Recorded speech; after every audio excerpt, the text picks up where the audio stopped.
Hey guys, Ralph here, and welcome to True Power Trumpet Fitness on this terrific Tuesday here in Connecticut. Life is good, campers. Life is good. Anyway, this is a little outgrowth of what we did yesterday with the whole Bobby Hackett thing and VACCHIANO and everything. Okay? So what happened, you know what? Let me honk first and then we'll get to it. Okay? But you saw the thumbnail. VACCHIANO meets Maynard and Bernstein. Or Maynard meets VACCHIANO and Bernstein. There you go. VACCHIANO already knew Bernstein. Anyway. Oh, what a tangled web we weave. Anyway, let me honk a little bit. I was out doing errands, so these are the first notes in 2 hours. Let's see what we got.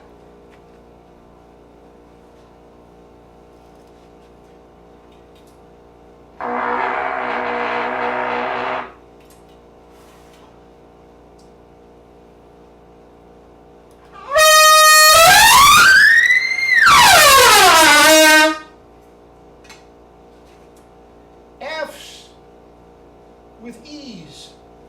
I don't know what to tell you guys. This is absolutely incredible. Let's caress the baby.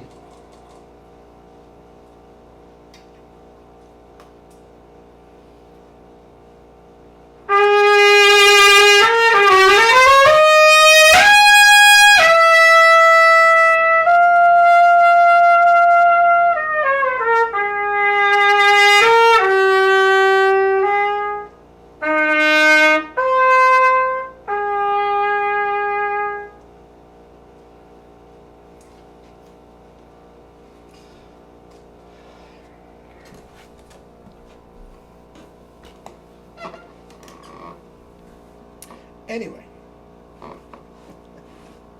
F's no problem, caress the baby, different, guys, the best system ever devised for brass. Guys, stop it already. Get a 1SB, take a lesson, and get going. Anyway, yes, let me review about what happened yesterday. VACCHIANO, at the time I knew him, pretty much his whole life, had no use whatsoever for the jazz guys. None. Okay? I understand where he was coming from. I absolutely understand where he was coming from. And he was coming from a position of absolute supreme power within, if not the music business, certainly the trumpet and brass. I mean, he was the best trumpet player in the world, orchestral trumpet player in the world at that time, and the best teacher in the world. What he said, old Italian, even if he wasn't the best, old Italian, this is what we're doing. I'm right, you're wrong. Okay? He was fully totally encapsulated with the orchestra and the sound. He says, ceremony. People think that I'm Italian, I play with an Italian sound. Nah, I hate that vibrato. I play Germanic. I mean, he would go on and on. That sound, dum dum dum dum. God, Ralph, sounds beautiful. Anyway, he had no use. Well, I pushed him one day, just for the heck of it. I said, what do you think of Maynard? He said, oh, God, can't stand him. He said, he played with a Philharmonic once. Didn't play the same note twice. Okay? Now, this is the piece that brought all this out. The William Russo Symphony No. 2. Now, William Russo was a writer and arranger for the Stan Kenton Band. Okay? And he wrote this piece specifically for Maynard. Now, you are going to hear it, listen to it. First of all, guys, in everybody's defense, the Philharmonic, Bernstein, Maynard, this is not a great contribution to the arts. Okay? It just isn't. They're obviously commissioned to play it, and there we are. Okay? With that said, the part is all but unplayable. Okay? I've heard different people attempt it. Tuffanelli, the great Italian high note player, and he's a great player. He's a great high note player. He sounded like crapola on this. It was just so bad. Okay? Now, didn't say play the same note twice, VACCHIANO. Guys, he clammed some notes, but this was all but a virtuosi performance. Okay?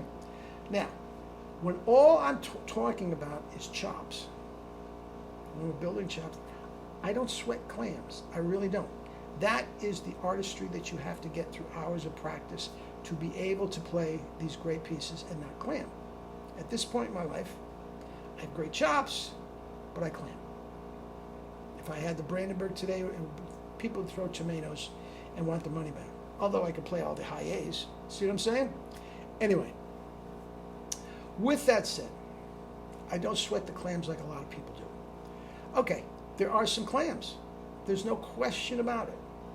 But considering the piece, that's the least. Now, the issue that I had with VACCHIANO was this, and I didn't say it at the time. It wasn't worth fighting with him, okay?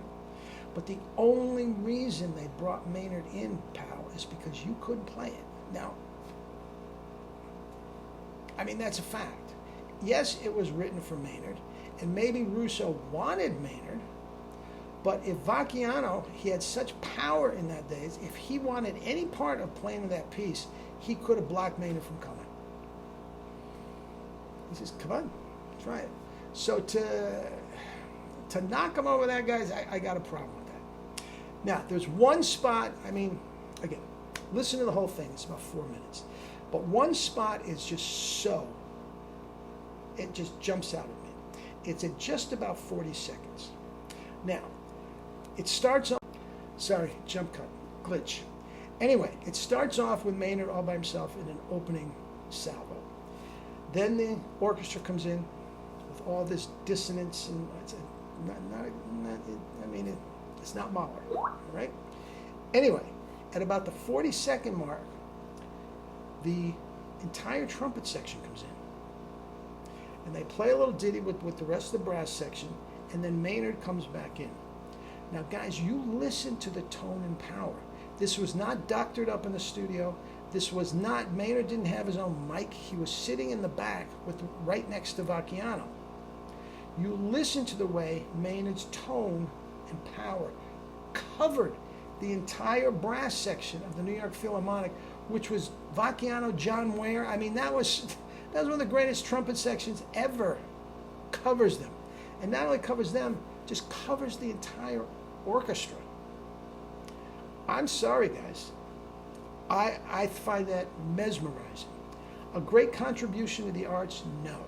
But just an awesome, awesome display of pure chops and trumpet playing.